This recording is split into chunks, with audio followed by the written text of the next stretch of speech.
Mais le climat est loin d'être notre seul ennemi. Bien que sous administration espagnole, le Rio de Oro reste en effet soumis aux lois des tribus maures qui le peuplent. Hostiles aux Européens, ces guerriers bleus veillent farouchement sur leur territoire et guettent la moindre de nos pannes. Un mois après l'ouverture de la ligne, le premier incident éclate, causant la mort de l'un d'entre eux. À Montaudran, un télégramme parvient alors entre les mains de Dora. Pilote refuse continuer service. Craignant les représailles, nous avons entamé une grève de service Casablanca-Dakar. Aussitôt, Dora prend le chemin de Rabat et par l'intermédiaire du maréchal Lyautey, négocie un accord avec les chefs des principales tribus. En échange d'une prime, les hommes bleus s'engagent à venir en aide aux pilotes échoués en plein désert et à restituer le courrier aux autorités. Nous reprenons le service, sans armes cette fois, mais accompagnés d'interprètes morts.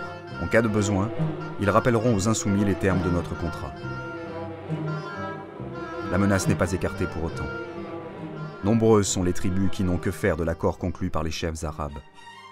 La perspective d'une prime encourage les prises d'otages et la rivalité entre guerriers vient compliquer les négociations. Rennes en fait les frais à 2 reprises, tout comme l'ingénieur radio Édouard Serre et Mermoz à son tour. S'ils s'en sortent indemnes, l'aventure tourne au tragique pour Henri Érable, Lorenzo Pintado et Léopold de Gourp. Tous 3 trouvent la mort dans une violente attaque des morts, dont les exactions se poursuivent ainsi jusqu'en 1930. C'est en pleine dissidence que se dresse le triste baraquement de Cap Juby. L'aéroplace est une escale de première importance. Nous nous y relayons chaque jour, l'occasion de brèves retrouvailles, lors de soirées arrosées où se nouent quelques amitiés. Saint-Exupéry en est à présent le maître des lieux. Volontiers contemplatif, il déambule à Juby dans son éternelle robe de chambre. Mais son habileté et sa fine intelligence savent apaiser bien des tensions.